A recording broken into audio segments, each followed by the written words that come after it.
Tiny heart ಶಾಲೆಯ ಪುಟಾಣಿ ಮಕ್ಕಳಿಂದ ಕನಕದಾಸ ಜಯಂತಿಯ ಪ್ರಯುಕ್ತ ಒಂದು ಕಿರುನಾಟಕ. ಶ್ರೀ ವೆಂಕಟೇಶ್ವರನವರ ಪ್ರಸಾದದಿಂದ 1487ರಲ್ಲಿ ಹಾವೇರಿ ಜಿಲ್ಲೆಯ ಬಾಡಗ್ ಗ್ರಾಮದಲ್ಲಿ ಇರತಕ್ಕಂಥ ಬಚ್ಚಮ್ಮ ಮತ್ತು ಬೀರಪ್ಪ ನಾಯಕ ದಂಪತಿಗಳಿಗೆ ಜನಿಸಿದ ತಿಮ್ಮನಾಯಕರ ಕತೆ. ತಿಮ್ಮನಾಯಕರು ವಿದ್ಯಾಭ್ಯಾಸ ಪ್ರಾರಂಭಿಸಿದ ದಿನ. ಸರಸ್ವತಿ ನಮಸ್ತುಭ್ಯಂ ವಿದ್ಯಾರಂಭಂ ಕರಿಷ್ಯಾಮಿ. ಅಯ್ಯೋ ಸಾಕು ಬಿಡಿ ಗುರುಗಳೇ, 18 ವರ್ಷದಿಂದ ಹೇಳ್ತಾ ಇದ್ದೀರಿ ವಿದ್ಯಾರಂಭಂ ಕರಿಷ್ಯಾಮಿ ವಿದ್ಯಾರಂಭಂ ಕರಿಷ್ಯಾಮಿ ಅಂತ. ನಿನಗೆ ಬರಲಿಲ್ಲ, ನಂಗೆ ಮರಿಲಿಲ್ಲ. ಅಲ್ಲಯ್ಯ ತಿಮ್ನಾಯ್ಕ ಅಂತ ಬರೆಯಕ್ಕಾದ್ರೂ ಕಲ್ತ್ಕೋಬೇಡ್ವೇನಯ್ಯ. ಬರೆಯಕ್ ಬರ್ಲಿಲ್ಲ ಅಂದ್ರೆ ಏನ್ ಗುರುಗಳೇ, ಇದ್ದೇ ಇದೆಯಲ್ಲ ಎಡಗೈ ನೆಬ್ಬೆಟ್ಟಿನ ಗುರುತು. ಏಯ್ ಎಲ್ಗ ಹೊರಟೆ? ನೀವೇ ಕೊಡ್ತಾ ಇರಿ, ನನಗ್ ಮರಿತಾ ಇರುತ್ತೆ. ಮರಿಯುತ್ತೆ. ಸಂಬಳ ಕೊಡೋದನ್ನ ಮರ್ತು ಬಿಟ್ರೆ ಏನಯ್ಯ ಗ್ರಾಚಾರ? ಶುಭ ಮುಹೂರ್ತದಲ್ಲಿ ಪಾಠ ಪ್ರಾರಂಭ ಮಾಡ್ಲಿಲ್ಲ ಅಂತ ಕಾಣುತ್ತೆ. ಹೋಗು, ವಿಶ್ರಾಂತಿ ತಗೋ. ಅಯ್ಯೋ ತಿಮ್ಮ. ವೆಂಕಟೇಶ ನಿನಗೇನಾಗಬೇಕು? ತುಂಬಾ ದಿನದಿಂದ ಆಲದ ಮರ ಕೆಳಗೆ ಮಣ್ಣಿನಲ್ಲಿ ಇದ್ದು ಸಾಕಾಗಿದೆ. ಮೇಲೆತ್ತಿ ಗುಡಿ ಕಟ್ಟಿಸಿ ಪೂಜೆ ಪುನಸ್ಕಾರ ಏರ್ಪಡಿಸು. ಬಡವನಾದ ನನ್ನಲ್ಲಿ ಗುಡಿ ಕಟ್ಟಿಸುವಷ್ಟು ಹಣ ಎಲ್ಲಿದೆ ಪ್ರಭು? ಎಲ್ಲ ಅನುಕೂಲವಾಗುತ್ತೆ, ನಾಳೆಯಿಂದಲೇ ಪ್ರಾರಂಭಿಸು. ನಾಯಕ್ರೆ, ಮರದ ಕೆಳಗೆ ಎಷ್ಟೇ ಆಗಿದ್ರು ಸಿಕ್ತಿರೋದೆಲ್ಲ ಬರೀ ಮಣ್ಣೆ. ಹೌದೇ? ಎಲ್ಲಿ ನೋಡೋಣ.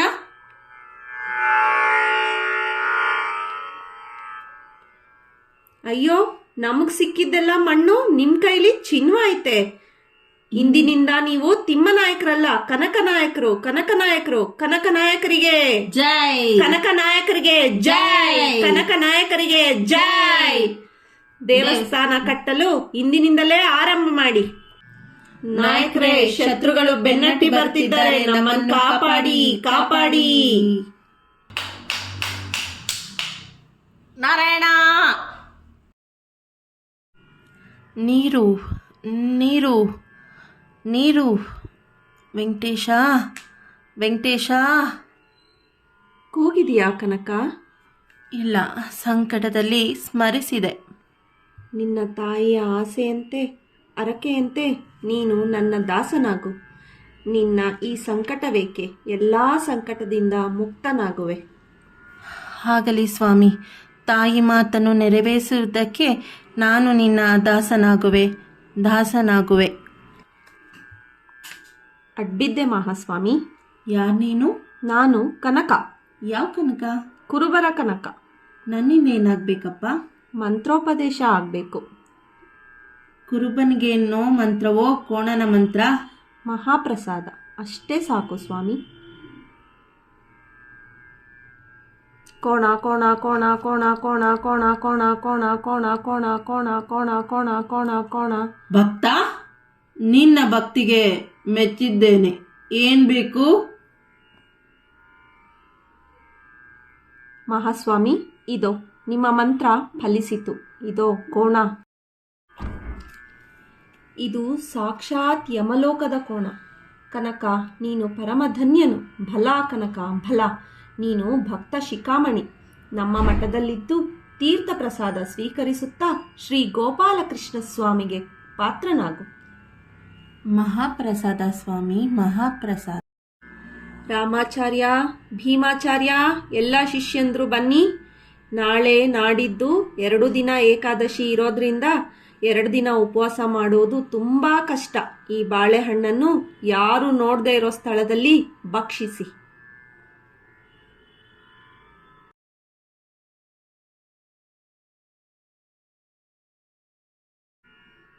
ಪುರಂದರದಾಸ್ರೆ, ಯಾರ್ಯಾರ ಜ್ಞಾನ ಎಷ್ಟು ಪರಿಪಕ್ವವಾಗಿದೆ ಅನ್ನೋದನ್ನು ಪರೀಕ್ಷೆ ಮಾಡೋಣ. ರಾಮಾಚಾರ್ಯ, ಭೀಮಾಚಾರ್ಯ, ಎಲ್ಲರೂ ಬನ್ನಿ.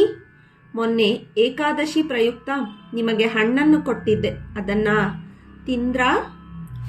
ತಿಂದ್ವಿ. ಎಲ್ಲಿ?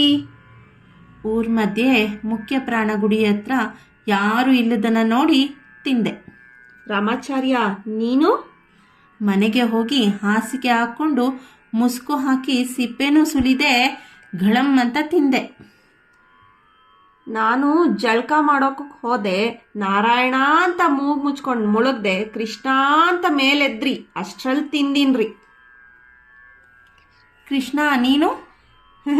ಹೇಳ್ಬಾರ ಜಾಗದಲ್ಲಿ ತಿಂದು ಬಂದೇರಿ. ಬಲ ಬಲ. ಎಲ್ರೂ ನಿಮ್ ಬುದ್ಧಿಗೆ ತಿಳಿದಂತೆ ಏಕಾಂತ ಸ್ಥಳದಲ್ಲಿ ತಿಂದು ಬಂದಿದ್ದೀರಾ. ಕನಕ, ನೀನ್ ಹಣ್ಣನ್ ತಿಂದ್ಯಾ? ಇನ್ನೂ ಇಲ್ಲ ಸ್ವಾಮಿ. ಯಾಕೆ? ಯಾರು ನೋಡದೇ ಇರೋ ಅಂಥ ಸ್ಥಳಕ್ಕೆ ಹೋಗಿ ತಿಂದು ಬಾ ಅಂತ ಅಪ್ಪಣೆ ಮಾಡಿದ್ರಿ. ಎಲ್ಲೆಲ್ಲೋದ್ರೂ ಪರಮಾತ್ಮ ತತ್ವಾಭಿಮಾನಿಗಳಾದ ದೇವತೆಗಳು ಮನುಷ್ಯರು ಮಾಡ್ತಿರುವ ಸಕಲ ಕೆಲಸ ಕಾರ್ಯಗಳನ್ನು ನೋಡ್ತಾನೇ ಇರ್ತಾರೆ.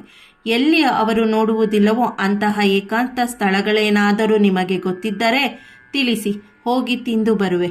ಭಲ ಕನಕ, ಭಲ. ಜ್ಞಾನವೆಂದರೆ ಇದು. ರಾಮಾಚಾರ್ಯ, ಭೀಮಾಚಾರ್ಯ, ಇದೆ ನಿಮಗೂ ಕನಕನಿಗೂ ಇರುವ ವ್ಯತ್ಯಾಸ.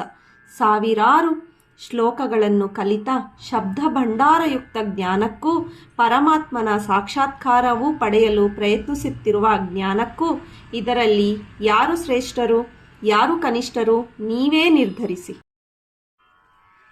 ಸಕಲ ಶಾಸ್ತ್ರ ಪಾರಂಗತರೆ, ವೇದ ವಿದ್ಯಾ ನಿಪುಣರೇ, ಮೋಕ್ಷಕ್ಕೆ ಯಾರು ಹೋಗ್ತಾರೆ ಎಂಬ ವಿಷಯವಾಗಿ ನಮಗೂ ನಮ್ಮ ಆಪ್ತರಾದ ಪಂಡಿತರಿಗೂ ಸಂದೇಹ ಉಂಟಾಗಿದೆ.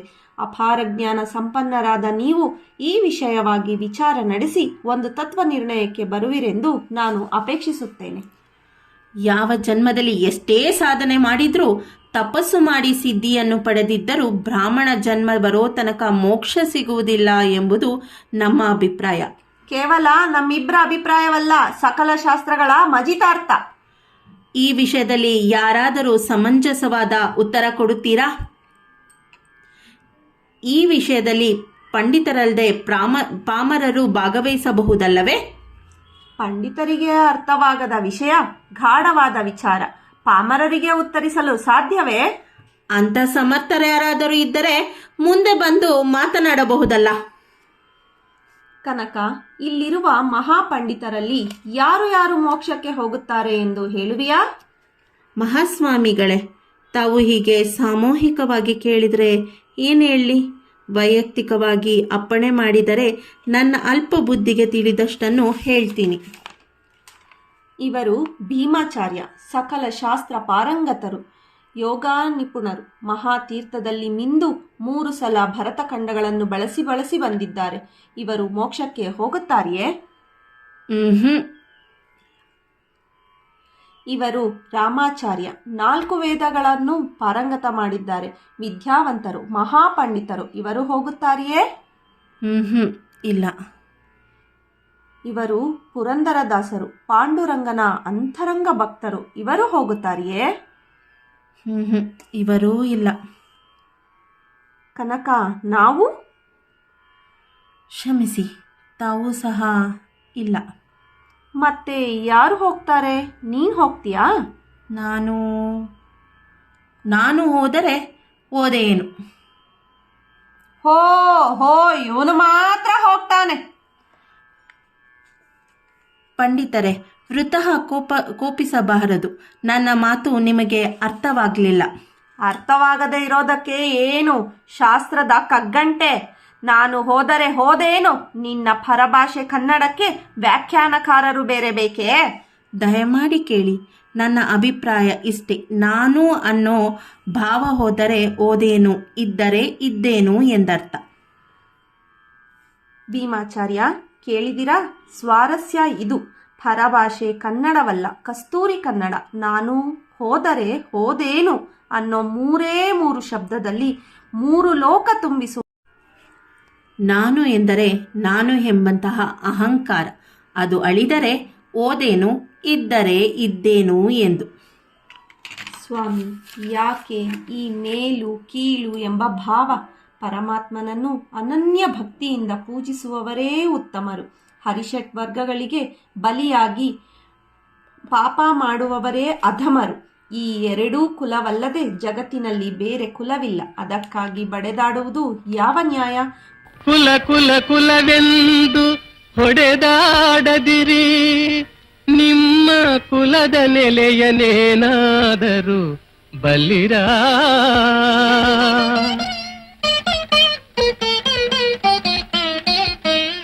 ಕುಲ ಕುಲ ಕುಲವೆಂದು ಹೊಡೆದಾಡದಿರಿ, ನಿಮ್ಮ ಕುಲದ ನೆಲೆಯನೇನಾದರೂ ಬಲ್ಲಿರ ಬಲ್ಲಿರ.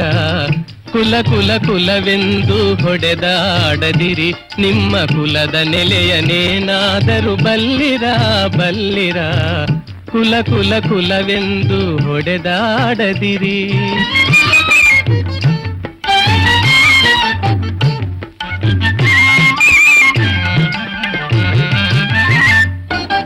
ಹುಟ್ಟದ ಯೋನಿಗಳಿಲ್ಲ, ಮೆಟ್ಟದ ಭೂಮಿಗಳಿಲ್ಲ, ಅಟ್ಟು ಉಣ್ಣದ ವಸ್ತುಗಳಿಲ್ಲ. ಓ ಹುಟ್ಟದ ಯೋನಿಗಳಿಲ್ಲ, ಮೆಟ್ಟದ ಭೂಮಿಗಳಿಲ್ಲ, ಅಟ್ಟು ಉಣ್ಣದ ವಸ್ತುಗಳಿಲ್ಲ. ಕೃಷ್ಣ, ನಿನ್ನ ದರ್ಶನಕ್ಕೋಸ್ಕರ ಅಲ್ಲಿಂದ ಇಲ್ಲಿಗೆ ಬಂದೆ. ಬಂದ ದಾಸನನ್ನು ಅನುಗ್ರಹಿಸದೆ ಹೀಗೆ ತಿರಸ್ಕರಿಸುವುದು ನಿನಗೆ ನ್ಯಾಯವೇ? ಸ್ವಾಮಿ ಕೃಷ್ಣ, ಏನಕ್ಕೆ ಹೀಗೆ ಬಿದ್ದಿದ್ದೀಯಾ? ಉಪವಾಸ ಮಾಡಿ ಪ್ರಾಣ ಬಿಡುವುದು ನ್ಯಾಯವಲ್ಲ. ಇದನ್ನು ತಗೊಂಡು ಊಟ ಮಾಡು, ಹೋಗು. ಕೃಷ್ಣನ ನೋಡಿ ಆಯ್ತಲ್ಲ, ಹೋಗು ಊಟ ಮಾಡು, ಹೋಗು. ಹಾಂ, ಕೃಷ್ಣ ಕೃಷ್ಣ ಕೃಷ್ಣ. ಅಯ್ಯೋ, ಕೃಷ್ಣನ ಸರ ಇವನ ಕೈಯಲ್ಲಿ ಹೇಗೆ ಬಂತು? ಅಯ್ಯೋ, ಕಳ್ಳ ಕಳ್ಳ ಕಳ್ಳ, ಇವನು ಕಳ್ಳ ಕಳ್ಳ ಕಳ್ಳ ಕಳ್ಳ. ದೀನ ನಾನು ಸಮಸ್ತ ಲೋಕಕ್ಕೆ ದಾನಿ ನೀನು, ವಿಚಾರಿಸಲು ಮತಿಹೀನ ನಾನು.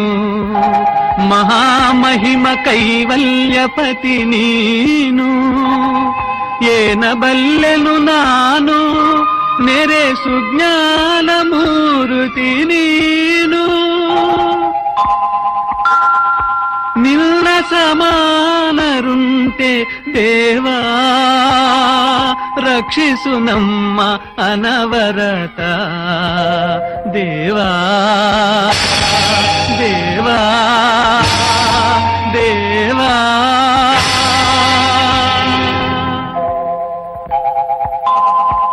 ಬಾಗಿಲನು ತೆರೆದು ಸೇವೆಯನು ಕೊಡು ಹರಿಯೇ, ಬಾಗಿಲನು ತೆರೆದು ಸೇವೆಯನು ಕೊಡು ಹರಿಯೇ.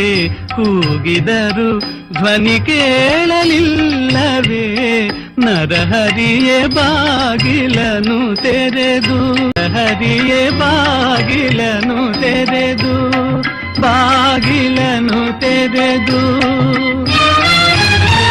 ಬಾಗಿಲನು ತೆರೆದು.